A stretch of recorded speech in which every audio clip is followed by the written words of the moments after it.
What's up, everybody? Richard back today with another episode of the Warped Report. And listen, we got a number of news stories to get into. Nothing crazy going on, but there's just a lot of topics that I wanted to cover here on this episode. So let's dive straight into it. Lead story here, August Burns Red. They have postponed 6 shows due to COVID-19 positive results. Right now they're on their 10-year Leveler anniversary tour with Fit for a King, Era, and Like Moths to Flames. And the shows that are affected are Dallas, Houston, San Antonio, Tempe, Anaheim, and Los Angeles. They did put out a statement addressing this. So I said multiple members of their touring party tested positive for COVID-19. So they're not the tour's not over, but they are postponing a few dates. And I mean, hey, these things are going to happen from time to time. You know, as we figure out how to sort through this, battling COVID and just touring and playing shows with that in mind. So that is something that, it's going to be interesting to see how that continues to play out amongst all the different kinds of tours and if, it does cut tours short and whatnot. But it sounds like these guys and Fit for a King, Era, and Like Moths to Flames will be out on the road relatively soon, which is always good news. Now, this was pretty cool. I came across this, just kind of came out of nowhere, but 𝗧𝗛𝗪 𝗪𝗘𝗣𝗙 guitarist Nick Hipa and his band Meyer premiere debut single. So Nick Hipa is in a new band with Ryan Gilson and Benton McKibben. Not familiar with either of those gentlemen, but Meyer is, to me, when I listened to it, reminded me a lot of like if 𝗧𝗪𝗪 and Gojira like merged together. It's very riff-based songwriting. I know that Nick had said that on his Instagram post, so it's cool to see Nick out there doing, being in a band again. And I thought the song was pretty cool. I'm looking forward to more material from Meyer and Nick Hipa.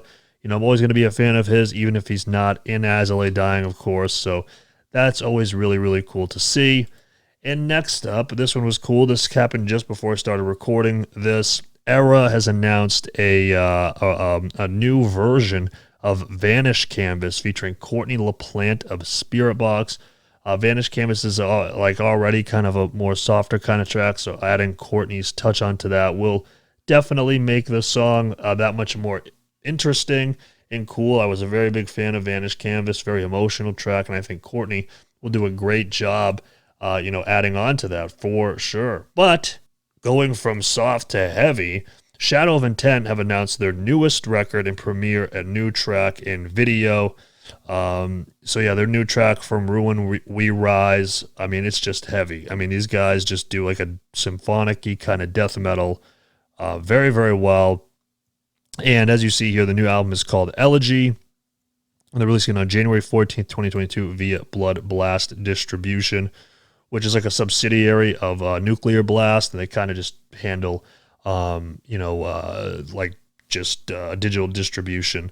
And I know that because when I was in True Shot, we were thinking about going through them. I know that I think they do like a split in terms of streaming revenue and stuff like that, but they do a great job of getting you like those playlist placements and stuff like that. So, and I think that model is going to kind of eventually maybe even replace record labels as we know it.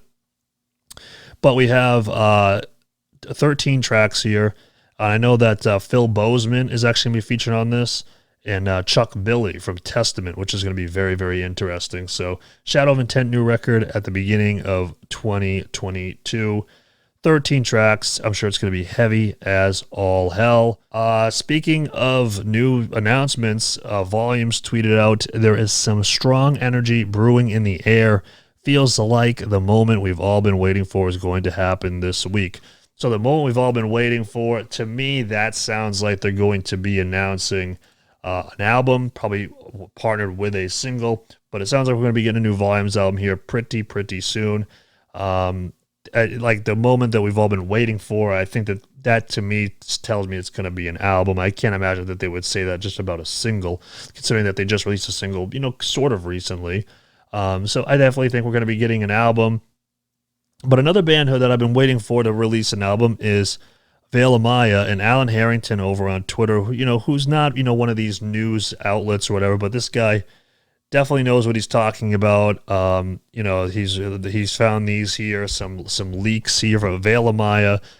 So at the time that you're watching this, maybe the new 𝗧𝗪𝗪 has already come out, called Outrun, and then also Thy Art Is Murder coming out with a new single later this week as well, it seems. And this story here, kind of under the radar a little bit because, Varials and 𝗧𝗪𝗪 𝗪𝗧, like he left the band quite a while ago, and the band was using, I cannot remember the gentleman's name, but he's the vocalist for Boundaries, very, very talented. They were using him on a tour with Spite and Dealer last year.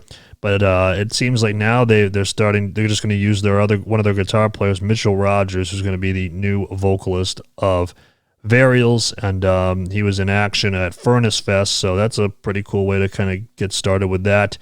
And it sounds like he's going to be doing the vocals on their upcoming record as well. So Varials has a new vocalist, that's going to be cool. Varials is kind of one of those bands that like I've always, I don't have anything negative to say about them. They're not like my favorite band or anything like that, but I think that they're pretty solid for the style that they do, and their last record, In Darkness, was pretty cool.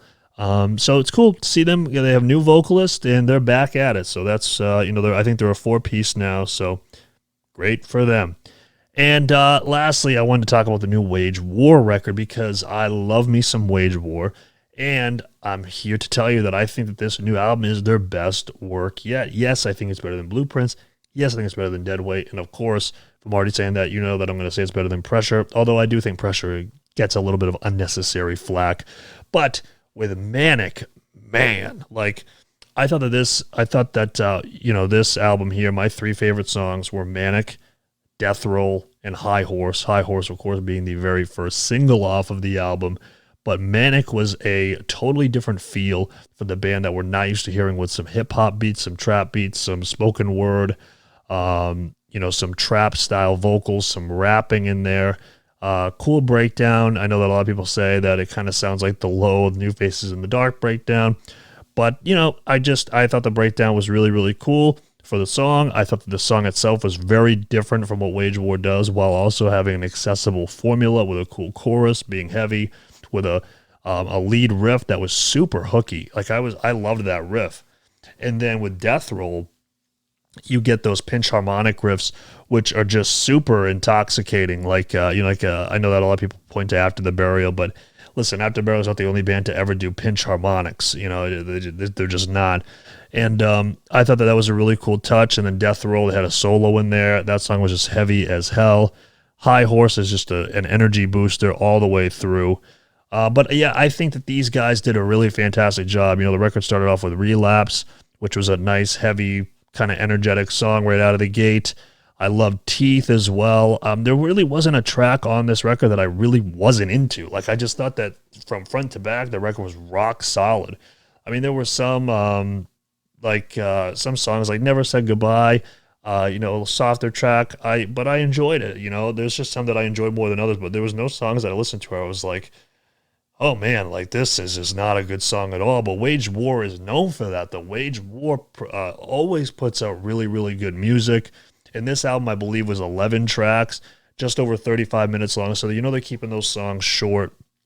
But man, like I highly recommend checking out the new Wage War record if you haven't already. I know they get that generic metalcore label all the time, but I think it's kind of unfounded in this case. Like, I just think that they're very talented songwriters, and they kind of have a formula, in terms of, intro, verse, chorus, breakdown. We get that, but they're just fantastic songwriters, and they write stuff that is very accessible, very easy to listen to for a heavier audience. And I was really happy to see them do some experimentation with a song like Manic that is something that you're not used to hearing from the band. So to me, I really enjoyed it. On my Patreon, I gave it a 9.1 out of 10, a 91%. Super into it. It's definitely a top 5, top 3 record for me this year, and I'm curious to see how it ends up at the end of the year when I go back through and I look through all the records, because right now I believe Darko is actually my top at 94%, but that is obviously subject to change. But anyways, with that said, thank you guys so much for watching this week's episode of the Warped Report. Let me know, were you supposed to be going to any of those August Burns Red tour dates? What do you think of Meyer? You know, Nick Hipa's new band, Era. Are you gonna go check out that track when that drops? Shadow of Intent. I know y'all out there are excited for some new Shadow of Intent volumes. We're getting an album. Veil of Maya, where's the album? Varials, what do you think of the new vocalist? If you were at Furnace Fest and you saw him live, let me know. What did you think of the Wage War album? Let me know as well. But anyways, till next week, I'm Richard. This was the Warped Report.